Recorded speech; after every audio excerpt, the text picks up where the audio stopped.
Hi, Guy Searle with mymac.com.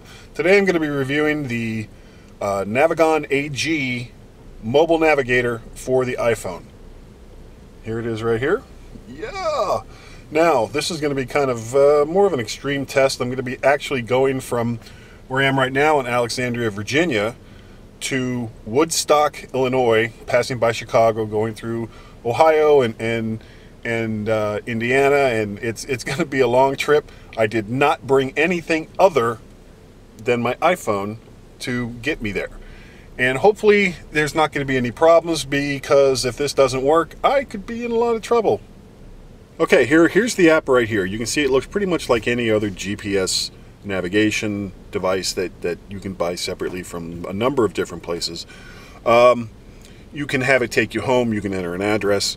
You can search for points of interest. You can have it do lots of other things, but there's a few things down here in the bottom that are kind of interesting.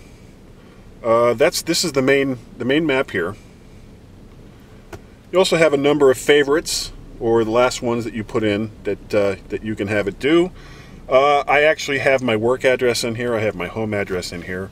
I have the hotel that I'm going to be staying at in Woodstock, along with Otherworld Computing's address, which is the whole reason why we're going to this place.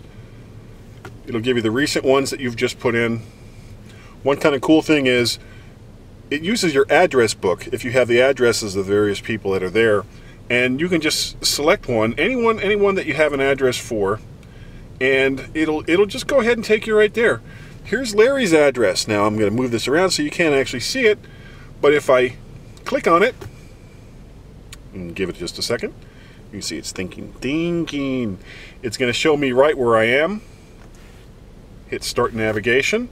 It's going to route the profile.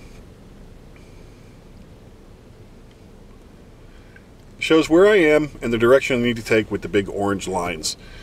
Of course, I'm not going to my brother Larry's today, which is too bad, because he's down in Florida, and that's where I'd really rather be this time of year. So we're going to hit cancel. Yes, we're going to quit out of that. And what I'm actually going to put in, you hit favorites, Otherworld Computing, Woodstock, Illinois. Now it's going to hit start navigation. You can see it's routing the profile. La la la, and there it is right there, showing me the exact place where I am right now and where it's going to go. Now, you may notice that this isn't quite a stock iPhone. I've got a battery case that's built into it, the Juice Pack Air from Mophie, and some people have said that interferes with the GPS radio in here. I haven't really found that to be a problem.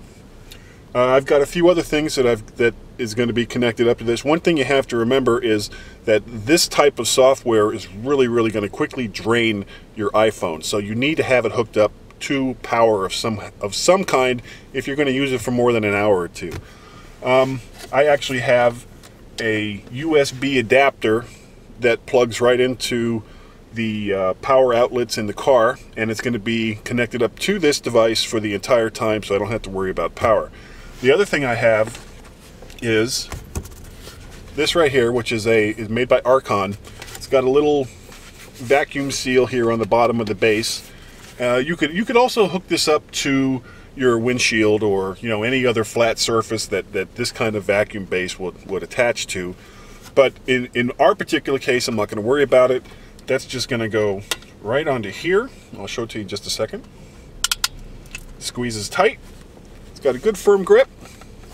And this is pretty cheap. This is like about 25 bucks from like Amazon or anything like that. And it works really well.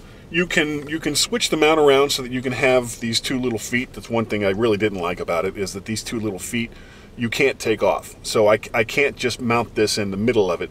But for 25 bucks, hey, it's not bad. It's going to go right up there on my dashboard, and I'm going to hook it up to power, and you'll see the rest of it as we go along.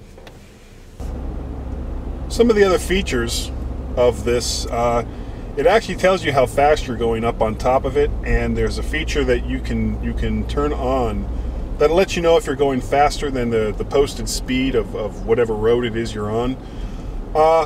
Fortunately, you can turn that off, as I don't want to be constantly reminded that I'm going just a little bit faster than the posted speed, or maybe a little bit more than a little bit faster.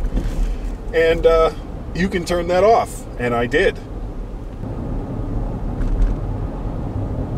We're coming up on our first turn. In 0.2 miles, turn right onto Richmond Highway, then take the ramp right towards Richmond.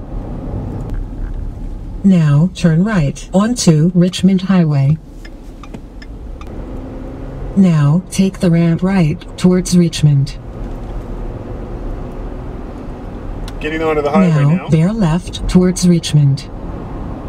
You can see it's actually giving me turn-by-turn instructions. Okay, it has successfully gotten me to I-95, which was, or 495, the Beltway. No great shakes, since I knew exactly where it was anyway. But it went exactly the same route that I would have gone, so that's a plus. And what we're going to do now is turn on the iPod function so that we can listen to some music at the same time as we're driving.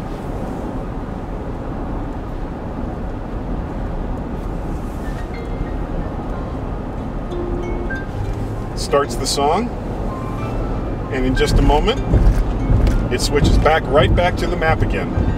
Now, the good thing about this is it's really a no-brainer. You don't even have to think about it. Once the music is going, the next time a turn comes up, it will automatically switch over to its own voice navigation. It will mute the sound of the song, let me know where it is I need to go, and then once that part of it is done, it will continue on with the music.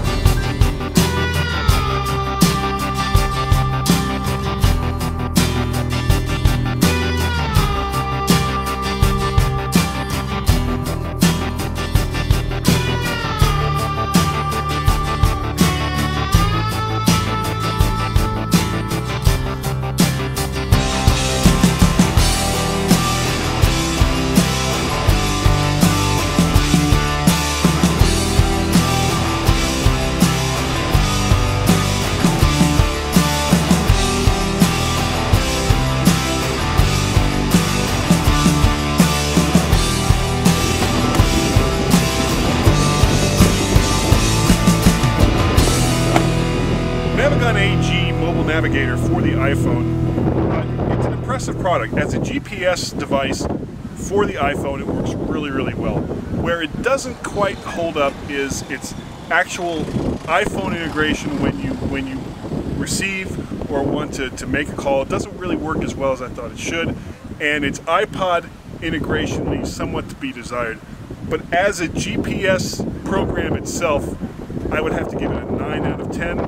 Its iPod integration, about a 6 out of 10. And its calling capabilities, about a 7 out of 10. This is Guy Searle with MyMac.com.